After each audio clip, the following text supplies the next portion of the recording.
Hey, now something completely different. No, I'm just kidding. In the program, our colleague Josephine Claudemans, the only female presenter today, is stated. Unfortunately, she couldn't make it. So basically, she sent us to represent her and to represent our company. We're both in her team, basically. We're working for Buck Consultants International. And we're going to talk about global migration of shared service centers. I will do the first two chapters. So basically I will introduce our company, explain what we do and how we work, and basically Stan is going to explain what is actually going on in the world of shared service centers. So I'll keep it very, very short, so Stan has all the time to tell you all the interesting stuff. Profile of the company, site selection methodology, geographical business models. As you may have seen, we both have a geographical background, so we're going to talk about locations today. Some global trends in shared service centers and takeaways. That way, probably. Okay, the profile of our company. It's originated in 1985. We're with 60 employees. We have offices all over Europe and in Chicago. Well, this is it. Basically, we're also certified. It's not really spectacular. Okay, basically what we do is we give site selection and location strategy advice to companies. And that is not only shared service centers. Of course, today is about shared service centers and call centers. But we will also give advice on factories, distribution centers, headquarters, those kinds of things. So that's what we do, and this is an overview of our clients. Just to give you a few examples, these are shared service centers clients. For example, you see Tate and Lyle there. They went to Łódź in Poland. We're going to show you today that the world is basically changing, and it's not only about Western Europe versus Central and Eastern Europe, but it's also about the rest of the world, and companies choosing for different parts of the world for different reasons. If we look at Specsavers, which is on the left side, they chose for Nottingham, which is really an onshore location. They came from another location in the UK. Another interesting example of this list would be Allen & Overy. Allen & Overy, they were in the center of the universe, London, but they found out, well, it's actually quite an expensive location. So they moved now to Belfast, which is in the same jurisdiction of the, let's say the legal jurisdiction, but has significant advantages on the cost side. Okay, we work globally. You saw a map of European locations where we are, but we do global projects, and we do that with our partners. And of course we use the same methodology, we have the same kind of way we work. And these are just a list of our partners outside Europe. Okay, so how do we do our work? It's a site selection methodology. If you look at this chart, it's quite simple. You start with a long list of locations. Basically, you define the project, what are the key indicators, what you're going to look at, what are the countries that you're considering.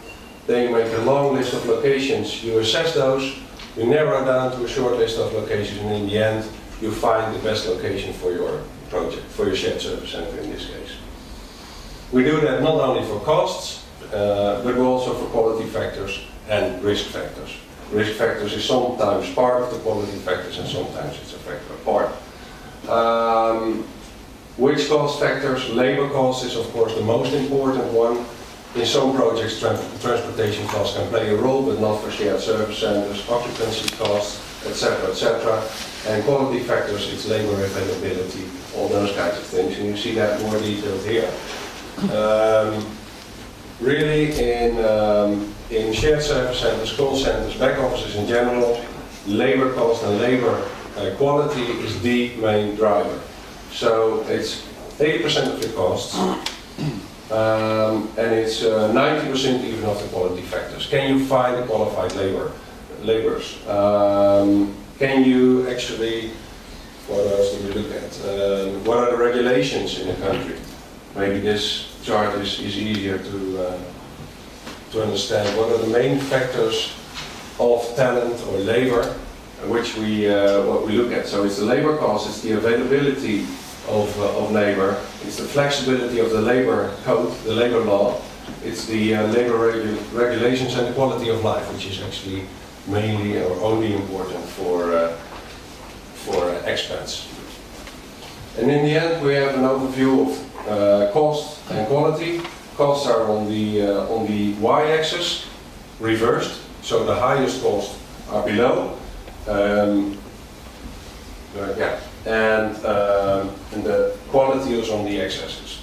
So if the lowest quality and the highest cost is where you don't want to be. A non-smiling figure there. Typically, a company that is only focusing on costs will go directly for location E. They say, well, okay, location E is where I want to be, because that is the lowest cost location. But you also know that it's scoring very poor in quality.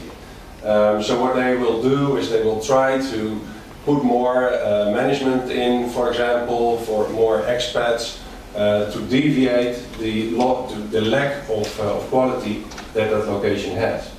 Another kind of company, for example, law firms, they will go directly for this location. You will have a short, a very small difference in cost on your in compared to your benchmark, but you will increase greatly on your quality. It really depends on the strategy of the company where you end up. And of course, there are also a lot of companies that will end up somewhere in location B, D, or C. And which location is where? That's something that Stan will talk about now. Okay. Thank you, Nicolaas. Obviously, you all want to know where's Prague in this chart. We'll be looking at that a bit later on. First of all, where's the pen?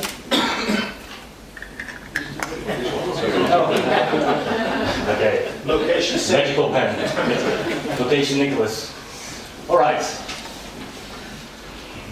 So, there's a lot of different companies. There's large multinationals, there's small multinationals, focused on quality, focused on cost, operational excellence, customer intimacy.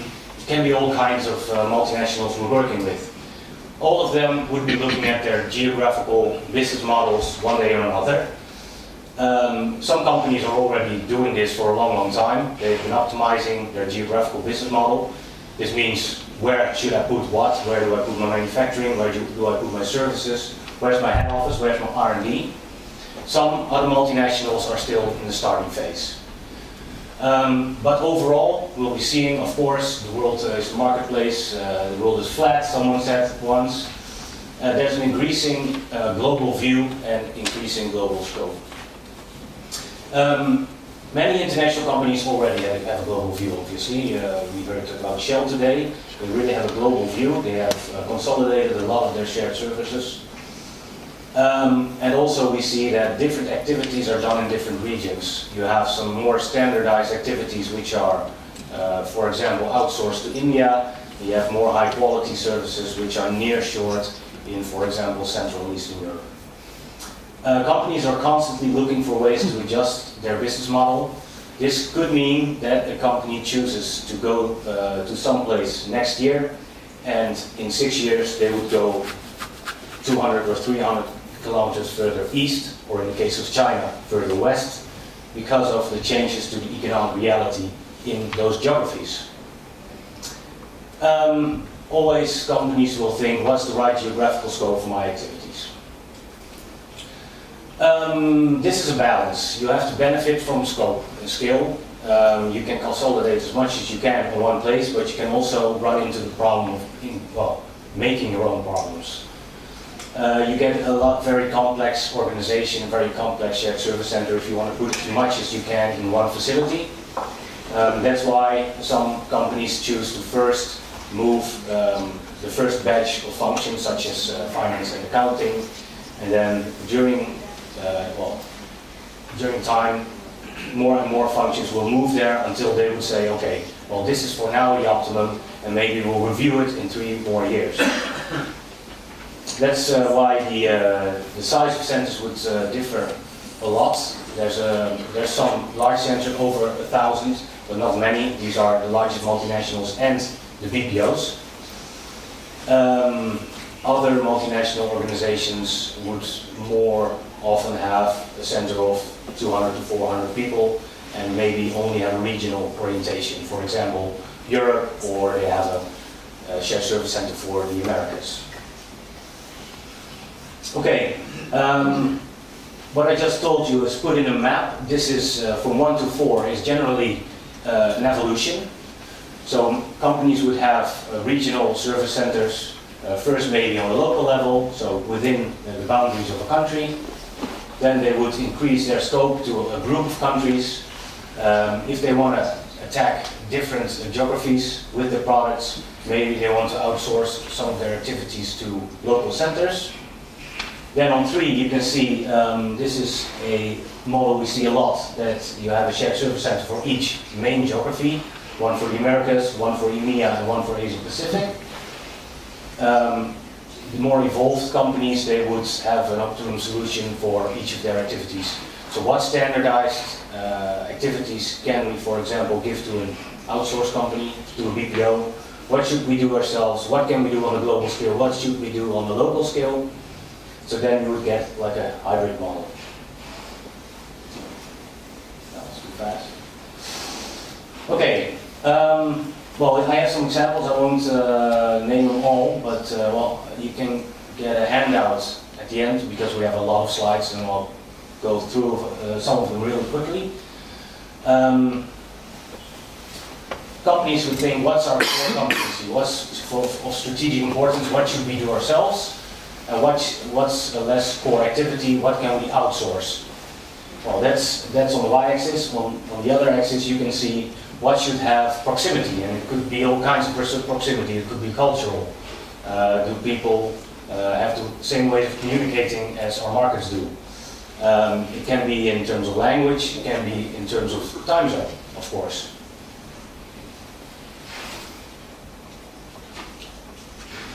But the main reason for all this is, of course, reducing cost, and as Nicolaas just showed, 80 or more % of the operational cost of a shared service center is labor cost. Well, this is a general overview with some examples. If you would look in your own markets, you have high cost, in this case for a Western European company. If you look at onshore solutions, we just named the example of Ellen and Overy. They decided to go to Belfast, where they could find the quality they needed. They found the cultural proximity. They also had a problem with lag, so you don't have milliseconds of communication time with any locations. But they also would find 30 to 40% cost reduction. The same goes for Berlin, which is an onshore location, which is still very much in development as a shared service center location. Well, then we have Central Eastern Europe. You could find 50 to 60% maybe for some low-level, entry-level functions in terms of labor arbitrage. If we look further, nearshore Africa was very popular until 2 years ago when there was some problem with the unrest, with some higher political and economical risk. But still, companies are expanding there. And then you have the offshore locations with the two most well-known examples, I think, Manila and Bangalore. Well, back to the legal industry. We have looked at some legal firms. With some worked. Oric, the legal company, chose to be in Wheeling, USA, which is in the middle of nowhere, in the grain fields. But then still within the US, you would have some real benefits compared in labor cost compared to the East Coast. Allen and Overy chosen nearshore location Belfast. Offshore, we see Baker McKenzie, Clifford Chance, and White Case. They all looked at the usual suspects, but these are more standardized functions which they offshored. And then there's a hybrid solution for Linklaters. Okay, what do we see currently in the shared service industry in terms of global trends? Well, Prague, for example, is quite mature. It has a lot of industry, the services industry, a lot of shared services centers. So new entrants to the Czech market, or who are interested in the Czech market, might also consider, for example, Ostrava or Brno. You don't have the tight labor market, you don't have to compete with the other large brands, so these are some good alternatives. Also, the labor costs are lower in Brno and Ostrava compared to Prague. Nearshore locations are considered instead of offshore locations. There's been some problems with quality, companies not happy with how their internal clients are communicating with, for example, their center in India or Manila, but also the acceptance of the consumer plays a role. Especially in the USA, a lot of companies are reconsidering their strategy for the geographic business model for the shared service center. Maybe we should take it out of Asia and put it back in the United States of America. That would be great for our image. What are hot locations currently? Southeast Europe, Romania, Bulgaria, Turkey, Ukraine, Russia and Africa. Also for their internal markets, of course. Latin America, Costa Rica, for English, Brazil, has huge potential, but also Argentina and Chile. In Asia, India, of course, is the usual suspects, but the number of cities with more than 1 million people are obviously very large. So outside of Hyderabad and Bangalore and New Delhi, there's a lot of options there. China, Malaysia, and Vietnam. And the fourth, last but not least, I think reshoring, like I just touched upon. Many companies are thinking about getting some of their activities back to where they started. In the USA, the current economic reality makes it so that the gap between the USA as their main market, where the shared service center is meant for, and the nearshore and offshore locations, the gap is well, declining actually. It's getting smaller. For example, you can get 600 ready to move in shared service centers in the US which are empty, vacant. You can get them almost for free because when they're empty, they're worth less than when you have an occupant. So that's one thing. Also, if you look at labor rates, this is just general between the United States and Latin America, Caribbean.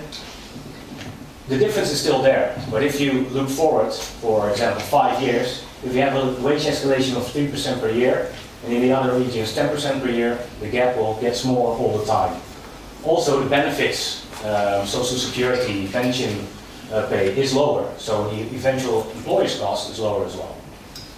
Industry growth will be stable in the United States. In Latin America, Caribbean, you have to compete with large amount of growing companies. Real estate conditions are excellent. Economic incentives are excellent, so you would actually get a lot of economic incentives from the government in the USA to keep your, well, we know the story about the automotive industry, for example. It's a big political issue to keep jobs in the United States. And this, well, this has caused a lot of, especially US companies, for their regional strategy to increase the number of jobs in the United States again. Well, the languages you can find, especially for shared services, languages are very important.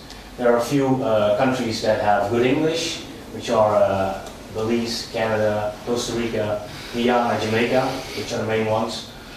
Spanish, a lot of countries, but also Portuguese and French.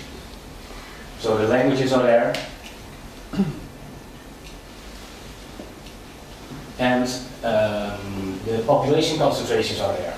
So the options you have of large metro areas with a lot of young people, educated people, are vast. These are some recent investments, or at least announcements of investments. These are all of the last year. So it's not just some trend, it's happening a lot.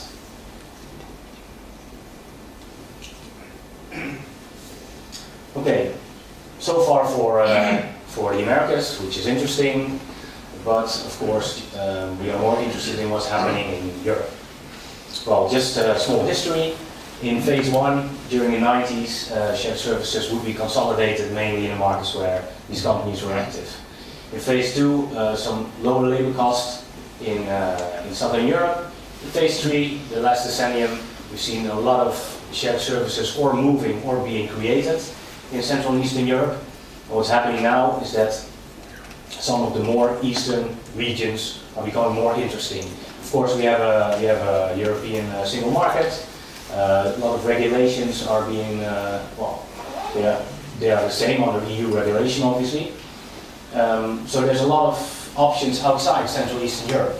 So Prague has, for example, has benefited a lot from the trend in the last 10 years. And now a lot of shared services are being established in Poland, in the Baltics, in the Balkans, in Romania, in Bulgaria, but also in Egypt. It's funny to see that I'm working on a project right now for a shared service center, which is focused on quality, but they also want to have a great cost benefit. So they want to move a lot of finance and accounting activities from all of these countries to one location. They're still in the setup process, so they need the quality, they need experienced people. We started to look at Central Eastern Europe, we also looked at the Baltics. Well, we actually didn't really look at Southeast because of risk, political, economical risk. And we look at Southern Europe. Now we're down to the wire on choosing between Central Eastern Europe and Southern Europe. But the changes in Southern Europe in terms of labor costs, which we expect to remain the same in the next few years or maybe even decline, but also in terms of labor regulations. Labor regulations are very tight historically in Southern Europe, but now the European Union, the ECB, IMF demand these economies to become more competitive. So they need to put a lid on labor costs, and they need to reform labor regulations. And it has effect instantly. Like I said, European integration is a very big plus for CEE. Attractive labor costs, there's a young and well-educated workforce.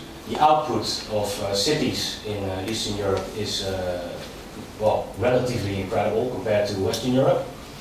Languages, people here want to learn languages and speak their languages. It's not uncommon for a student to speak 3 languages. Time zone proximity, obviously, that's a bit more difficult with India. And you have attractive capital cities, but also second and third tier cities. Okay. So for each of these markets, you have onshore, nearshore, offshore options. There are some Dutch here, for example, Benelux. Onshore you have, well, maybe in the east of Holland, but the difference is not that big. If you want to save on cost, you can go to Turkey. For a customer care center or for shared services centers, you can go to Turkey. Or you can go to South Africa or Suriname, which are just a few options. For the other core languages, the options are much wider. What's the good thing for Central Eastern Europe is that you can have the pan-European solution. So North Africa is very cheap, but you don't have all the languages. You only have French, you have some Spanish, some Italian. But German would be difficult, for example. Also, if you're looking for skills in finance and accounting, for example, you probably need to train or retrain some people in Northern Africa where you can more easily find them in mature markets such as Prague. These are announcements from the last year as well. As you can see, there are some capital cities, but there are also second and third tier cities. Vilnius, new kid on the block. the capital of Lithuania, attracting more and more shared service centers. I don't know how to pronounce this one. Bydgoszcz. Okay, thank you. This is a very interesting city in terms of cost, but it doesn't have a very well connected airport yet. It's a minor issue. No, it's not a minor issue. Companies, they decide on these issues, which is, well, understandable, but this could change within 2 or 3 years. They could have a number of new connections and then FDI will pour in. Cluj, second-tier city in Romania, it's going really well. A lot of German-speaking people. So on, so on. Then we have Africa. High economic growth, but also a lot of problems. The most recent problems I already touched on. These are the political unrest, threats, security. But you have a lot of languages. So there will be a day that more and more countries are becoming increasingly interesting, business-friendly, attracting companies. Egypt was one of those countries. It still is, but companies are a bit more reluctant to invest there. You can find a lot of languages. You can find, for example, English. In all this corridor, it has to do with heritage, colonization from the past. French in this area, we have a lot of French call centers in Morocco, for example, in Tunisia.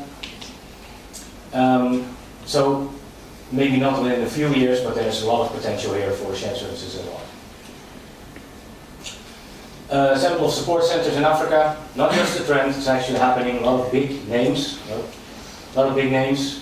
lot of BPOs. They pioneer, they're looking for the lowest costs, and they, well, that's their way of winning it from the competition, so they need to find lower cost locations. But also large multinationals in South Africa, for example, Lufthansa servicing Dutch and German from South Africa.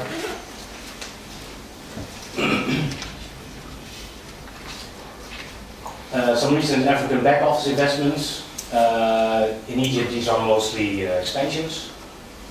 These companies were already there, all big BPOs. So you see, this is also last year. So even though it could be quite scary, these are all companies who have faith in those markets. Turkey, of course, is interesting because of the huge market potential itself. Okay, very quickly, Asia. India is the BPO market we all know. Second-tier cities are becoming more and more interesting, but China is expected to surpass India in the next year. More and more English spoken in China, also a very big domestic market, and of course a lot of economic growth. Also, the government will be very intensely working with 3 cities on making these model cities for services, service outsourcing model cities, and these should be booming in the next few years. Right, then you have some other countries, Vietnam for example, French skills, so looking for French, Vietnam would provide. The Philippines and Malaysia are interesting.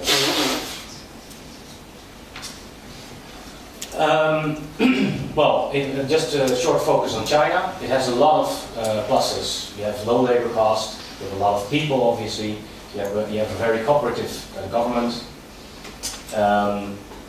You have low real estate and operating costs, but you also have some high risks, which are censorship, for example, political system, languages. There are quite some companies who really went wrong in China and retreated and tried to come back a few years later, but it's not something you would do, a lot of companies would do so quickly.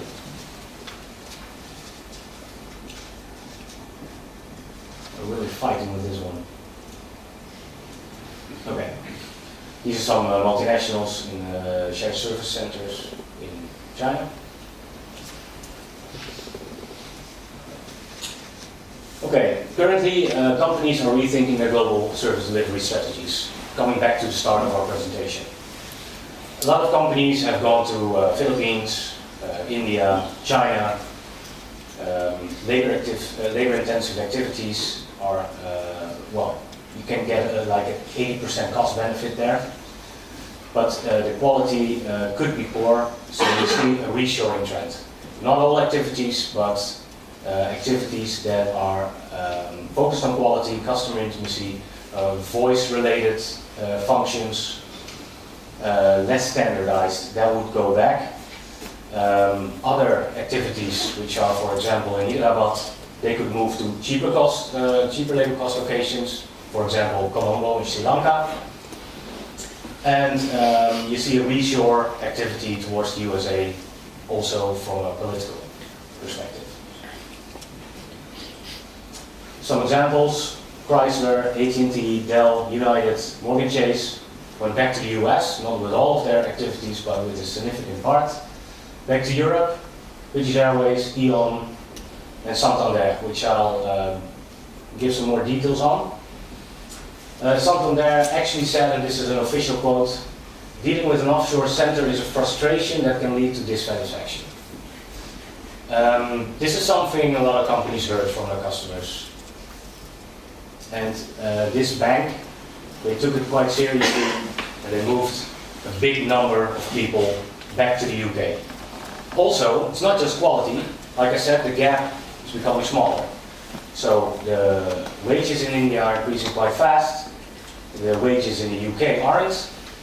Also, occupancy costs, operating costs in the UK are quite interesting right now. And you have high unemployment in a lot of Western European countries, so your retention strategy would benefit from that. People would stay longer, which is also cost, but also quality. You wouldn't need to train so many people. It has quite some advantages. Well, finally, key takeaways of our presentation. There's a global trend towards reshoring and nearshoring and locating in smaller metropolitan areas. An open mind towards different types of locations is necessary. The world is a locational marketplace. So thinking about India and the Philippines is a good thing, but thinking about if you're, for example, in Prague, Brno, Ostrava could be just as well a good strategy. Offshoring is not the solution for all activities. Reshoring either, find your own balance and right shore, onshore, reshore, nearshore, offshore. Companies in the same industries might have different views on the right shore as well, as we saw in the legal industry, for example, but any industry has this. And Central and Eastern Europe is an interesting location, but there's growing competition nearshore and offshore. So that concludes it. Those Nicolaas, that's not me. That's our colleague who sent us. She sends her best. Too bad, not a female presenter today, but you got two guys instead. If you want to ask a question, go ahead.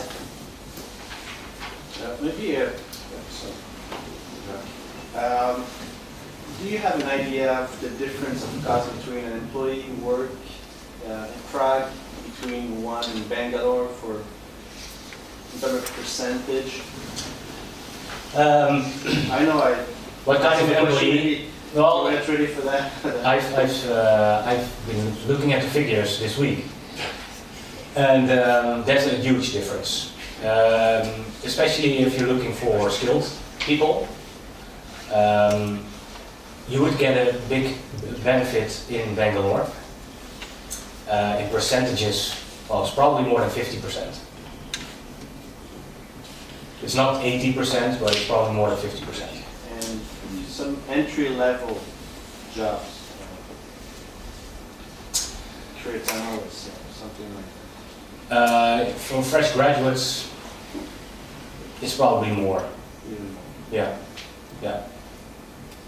But Bangalore, I'm not sure about Bangalore. We looked at second-tier cities in India. There the difference is really large.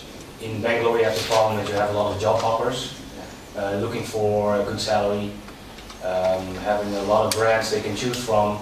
But if you would go to second-tier cities in India, then you have a very significant difference. Yeah. Okay, thanks. It sounds a bit like commodities. You apply a location and staff, and then here you go. In your earlier presentation, you talked about 600 locations US. But you said locations. I assume that the offices and then the potential market for labor.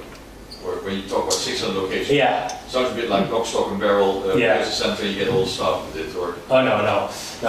These are actual shared service centers. There's the offices that are empty. okay. But these are all the locations you can get the staff as well. Yeah. Just interesting observation, perhaps. Is there a difference in terms of the trend towards reshoring between B2C and B2B? Yes, depends on the industry. Some industries, languages are very important in this, and cultural proximity as well. So a lot of companies that have a lot of voice contact with customers, they would, they probably are not with all their services in offshore locations, but they would also be very careful with going to locations where they lose the cultural affinity or have to train people a lot. For example, I just touched upon Dutch. There's a lot of contact centers that went to Suriname. Suriname people, they do speak Dutch, but the way of communicating is not as direct, as Jacques said today, as the Dutch do.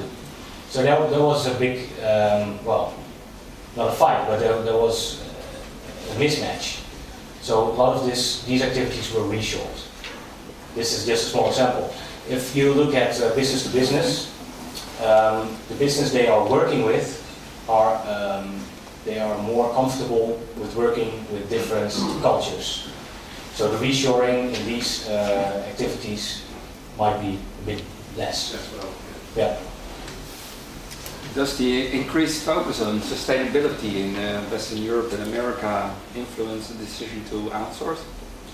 Sustainability, I'm not sure. I do think there's...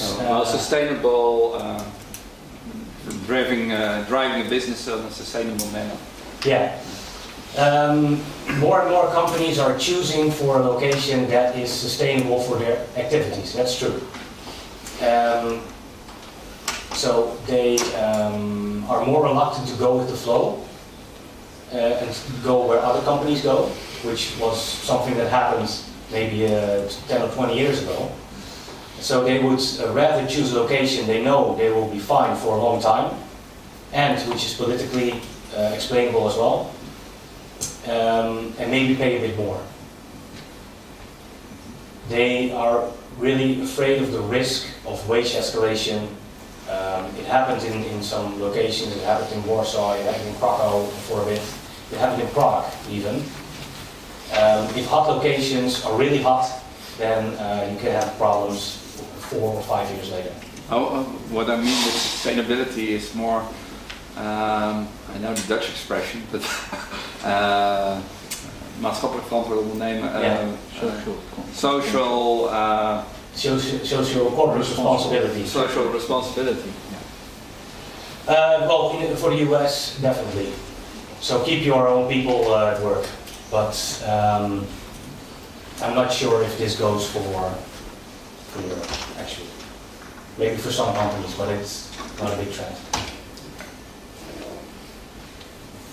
So another question. Yes. I know we could spend probably a day on this whole topic on offshoring. But what's your experience if you think about credit management? So what are the activities that you see typically in your area being offshored or outsourced or whatever you want to call it, nearshore, but give it away? Yeah. Is it assessments? Is it transactional cash application? Is it? It's mostly transactional. It's quite basic. It's very basic. It depends on the company, of course, because we've also seen that the entire credit management function is offshore or nearshore at least. But most companies, they're very careful with this. Most companies don't expect to win a lot there either. So it's something that needs to be done well. They're not per se get you a cost advantage on your competitors. So I think you're very much ahead with how you're doing it. But a lot of companies, they keep it national or they keep it on a regional level. Especially when there's a lot of voice communication. And I think the e-invoicing presentation is very interesting because this could lead to more functions being able to be offshored. If more and more is being done electronically, and I know a company, a very big retailer, which tries to eliminate voice communication in their transactions, they can put it almost anywhere they want. So that's something that could happen in the future. Yes? One question. It's very obvious that we are already on the wave of offshoring globally. I just always wanted to know who is the initial mother of offshoring. And let me give some choice. Probably you know the answer. Was it some global company or was it a consultants having this idea? Just a matter of offshore. You mean external consultants or internal consultants? I don't know. Well, it wasn't me. I can answer that. I don't think it's consultants. Really? You think it's consultants? That's my guess. Yeah. I think Titanic's unsinkable as well. Yeah. But you say there's a clear trend towards offshoring. I don't think so. There's a clear, well, there's not a clear trend, but there's a trend towards reshoring and nearshoring, and even onshoring. It's all these definitions, but offshoring, that's something that was really hot, and not so much anymore, because of some really bad complications a lot of multinational companies have faced. But it becomes also more complicated. If you go to China, you will also serve the Chinese market. If you go to India, you will also serve the Indian market. So what is then offshoring? You don't only go to these countries to serve your original markets, which were in Western Europe and Americas, or North America. It's also the market has to have as well. So the world is just becoming, flat and globalized. Yeah, my original question about B2B and B2C was, we live in a very politically correct world, but there is a growing feeling amongst people who deal direct with consumers that though the language skills in India or Suriname or wherever are excellent, one gets the feeling that over the telephone, they haven't been properly tested, because quite often accents are quite heavy, or the underlying accent is quite. Though they may be speaking perfectly good English, or perfectly good French, or perfectly good German, it can come across as incomprehensible to somebody who knows the end of the phone. And I know that people like Lloyds Bank as well as Santander have looked very hard at finding the right phrase for whichever marketplace they were in terms of their customer base, without crossing boundaries of political correctness, saying, for God's sake, learn English or speak English. It's the speaking English. The speaking English is such a way. So, together in a room like this would be perfectly understandable. But over a telephone line, especially between 10,000 miles or whatever it is, it comes across as incomprehensible. Yeah. Especially if you've got a customer who's annoyed already. Exactly. Who's about to kill you. That's where there's a lot of problems between Dutch and Surinaams. The Dutch were direct and they had a complaint and they wanted it solved. So you can imagine what kind of phone calls these were. And I just remembered this Slumdog Millionaire movie where this guy, he speaks Indian English, but on the phone he speaks perfect English, but he doesn't really care. He has nothing with the other culture. He doesn't feel the person he's talking to. So that's a big issue as well. They can indeed, they can pronounce the English. I know Lloyds have looked at, even within the UK, they've looked at their service centres or their customer call centres and decided that they've come to the conclusion that there is a warmer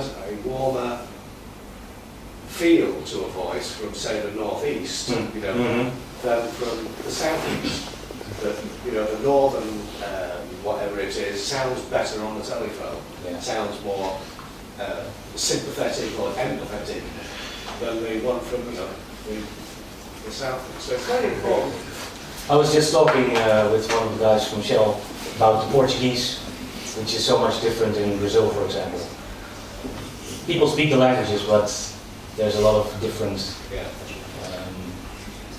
advantages from the real own language. Yeah. Any more questions? No? Maybe I have a quick question for Jacques, if I can. I'm sorry. Regarding this, do you receive some, or do you feel some pressure from the president of Shell or any high CEO or person to push you to offshore jobs to reduce the cost? Do you feel some pressure about?